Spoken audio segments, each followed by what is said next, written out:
Today is September 9th, 2021, and the Yankees' $207 million dumpster fire continues to confound me. I don't know how this team won 13 games in a row. I know how they're losing 5 games in a row, how they lost 4 games in a row last week. They're not hitting. The offense has been sorry. Last night, the only runs coming from a 3-run home run from 38-year-old Brett Gardner. It's like everybody chooses the same time to get hot or cold. And I don't know if it's necessarily a coincidence. I mentioned this on the postgame last night. By the way, no postgame tonight. I am taking the night off. I am boycotting for my own mental health because this team has been so atrocious. I need a night off. It is what it is. I've done 150 some odd games this year, including spring training. Made over 400 videos this year. I just need a night off. This team is wearing me down. But the problem with getting so many of the same type of hitters is that they probably hit the same type of pitchers. They probably get hot and cold around the same time. And I think the Yankees need to mix up their approach next year. I thought it was odd at the trade deadline when Adam Frazier got dealt.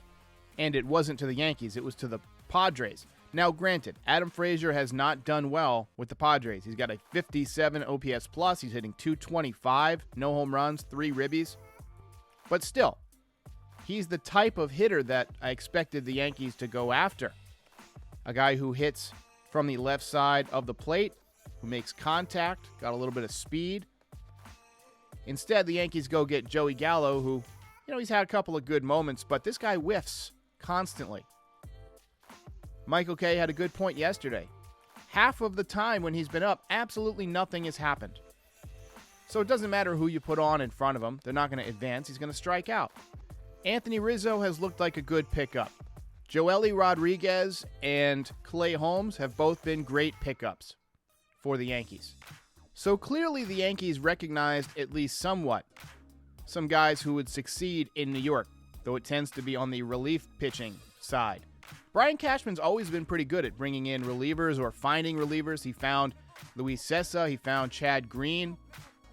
He found Jonathan Loaizaga, although they tried Jonathan Loaizaga as a starter, and they found that he broke down too much. I mean, he's a little guy. Little guys don't generally do that well as starting pitchers, especially when they throw as hard as Loaizaga does. But for some reason, Cashman and his cronies in the front office have been unable to put together a good offense the last couple of years. It's just too stagnant. Just too many big, strong guys. And other teams are finding ways to pitch to the Yankees. Maybe the Yankees need to bring in some outside scouts that look at how other teams approach the Yankees. Figure out how other teams are trying to pitch to the Yankees. What other teams see as the Yankees' flaws, and go address that. Mix it up. There are some guys on this team that I think are keepers. Last night I said get rid of pretty much everybody. That's not necessarily the case.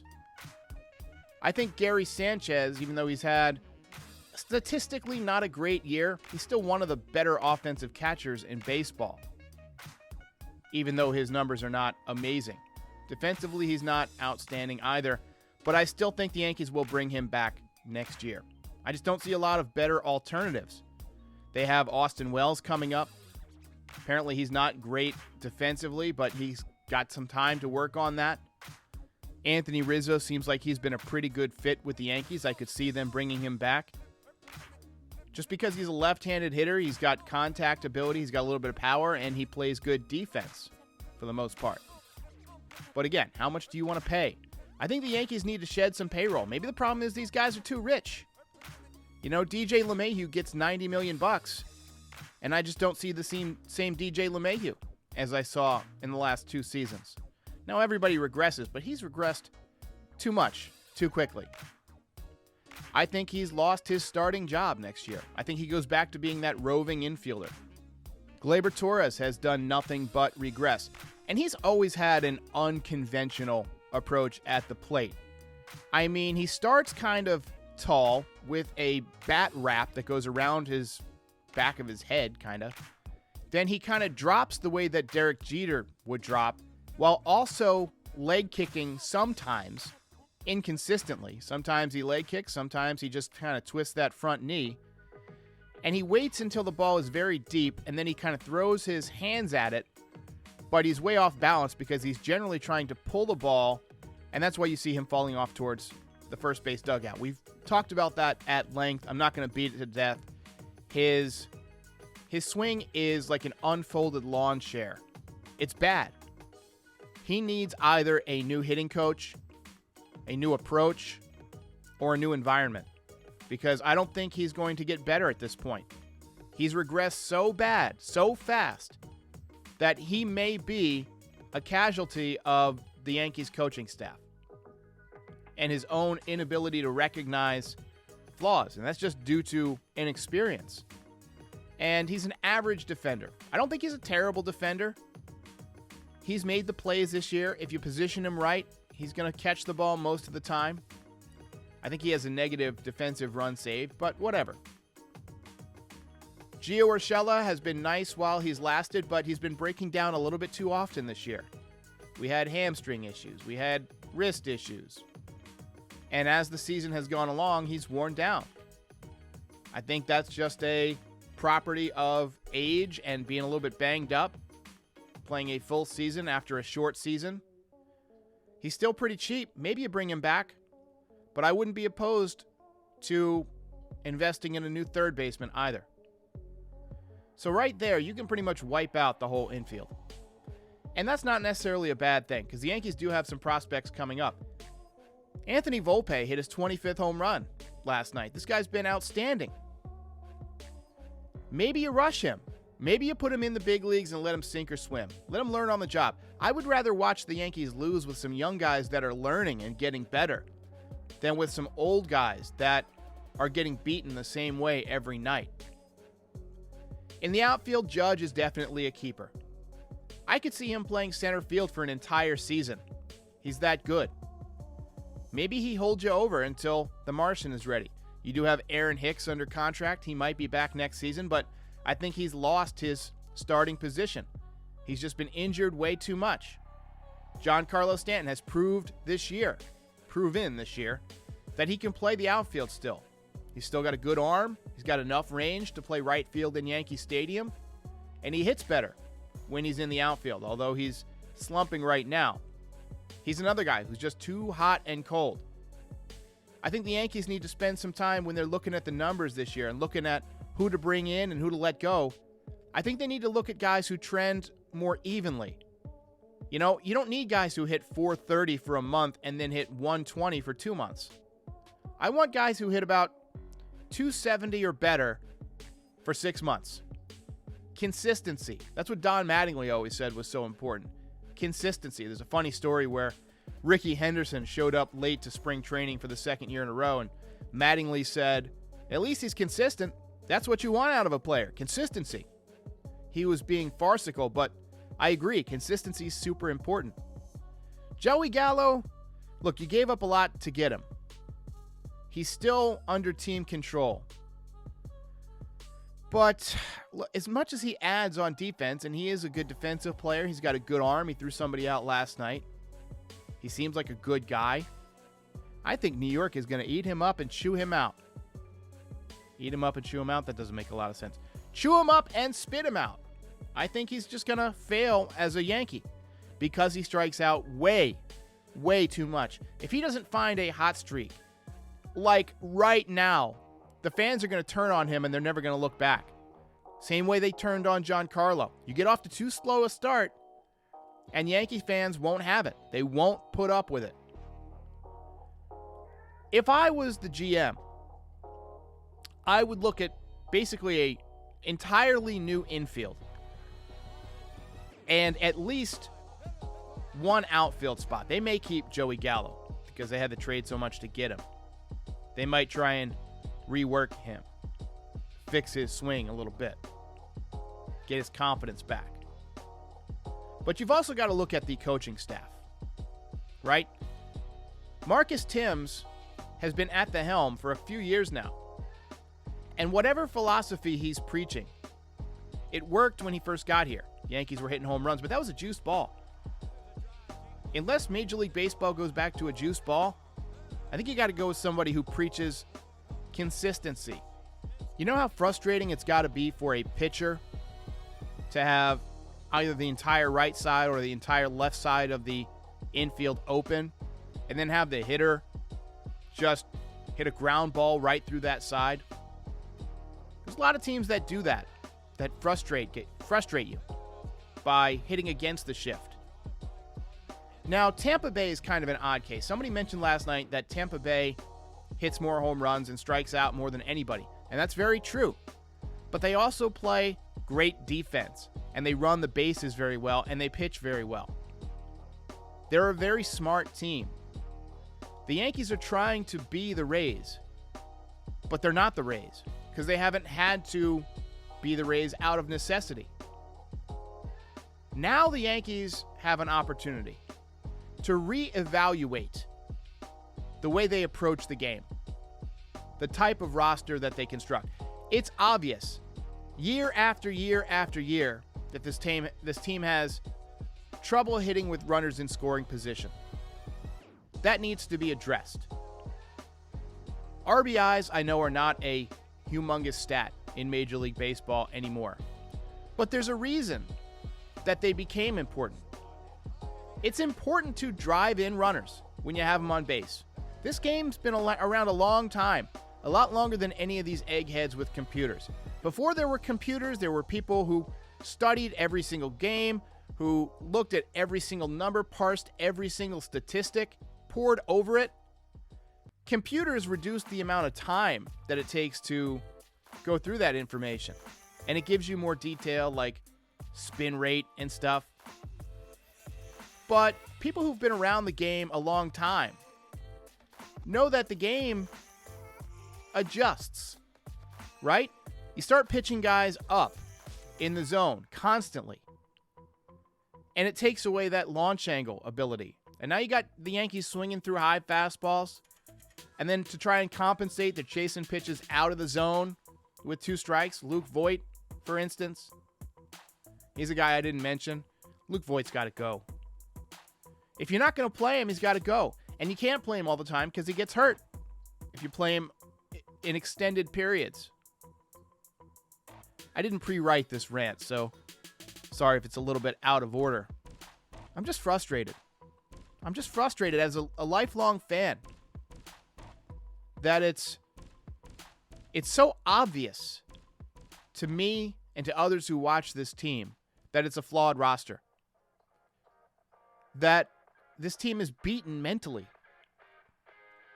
And I see Aaron Boone getting kicked out of games. That's not what I want.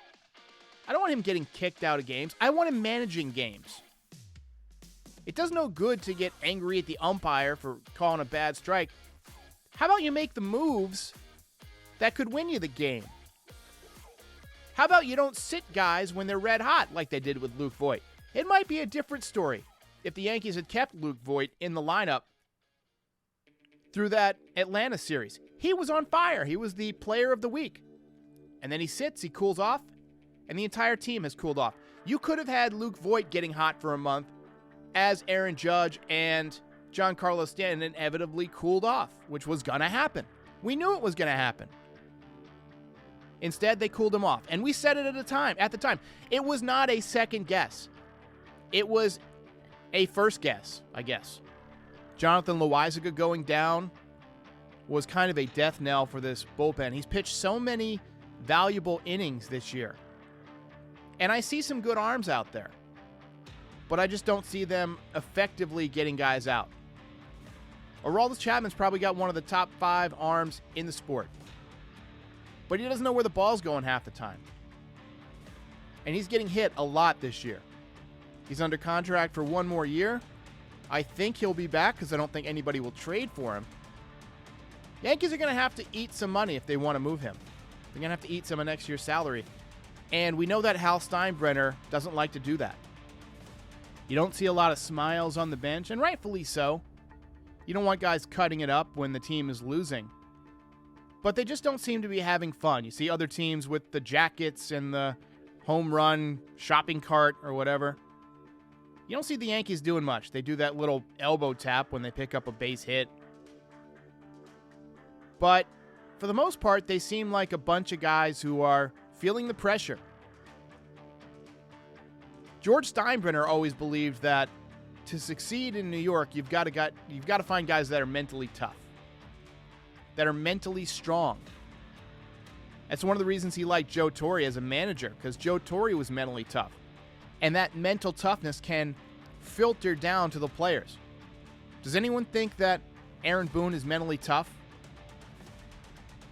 He hit that one home run off of Tim Wakefield in the playoffs. But people forget he sucked his entire tenure with the Yankees. They were looking for a reason to cut him. After he tears up his knee, they do cut him, and they bring in A-Rod. He had a big, loopy swing. I just never liked Aaron Boone as a player. That home run was great, and I'm forever thankful for that. But he was not a good player. He just wasn't. And for crying out loud, I'm tired of the reclamation projects. The Klubers and the Tyones. Tyones had a good year. Kluber's been injured, as we thought. But it seems like every year, Brian Cashman goes for the bargain rather than going for somebody who he knows will be good. Maybe the Yankees need to flex a little bit of their financial muscle again. It worked in 2009. If you really want to win, flex a little bit of that financial muscle. Sure, you'll go over the luxury tax. You'll have to redistribute a little bit of money to other teams. But there's so much money in the game now anyway that it really doesn't make a difference. Don't play by rules that you impose on yourself. That's something that George Steinbrenner knew. He said, hey, if I'm allowed to go out and get the best players from other teams, damn it, I'm going to do it. Hal and Brian don't seem to share that philosophy. And there are times when you need to develop from within. I think that's a good idea. I'm looking forward to seeing the Volpes, and I really feel good about Jason Dominguez from what I've seen from him, even though his numbers aren't great. He's got a great swing. But I'm afraid the Yankees' organizational philosophy may screw him up. I feel like they're probably preparing him for whatever the trends were in Major League Baseball 2 years ago when they signed him, rather than what it's going to be in a few years. I think you have to preach good baseball fundamentals first. Be able to hit for contact. Be able to run the bases well. Be able to play good defense. Yankees don't prioritize defense in their minor leaguers or in their draft. We know that Austin Wells is not a strong defender. Eventually, that's going to come back and hurt you. Miguel Andujar, not a strong defender. Clint Frazier, who they trade for, not a strong defender. Yankees seem to prioritize exit velocity and drawing walks, and that's all they care about. That's all they care about. And I'm sick of it. I'm sick of it. I want a new organizational philosophy. This entire organization is a dumpster fire right now. And if they come back and they win 20 straight games and they win the World Series, you can call me an idiot. You can say this post aged well, and I'll admit it. Got it wrong. But right now, having watched this team all season long, watched every pitch this season, with the exception of that one late night against the Angels in which I fell asleep, and watched nearly every pitch for, let's say, about 29 years now. Since about 1992, I've maybe missed a handful of games. You know, if I had a baseball game or a school event or something like that. You know, I was in college. I didn't always have the baseball package, although MLB TV came out while I was in college, and I did have access to the radio version of the games. Having watched for so long, I can tell you this is not a well-constructed team.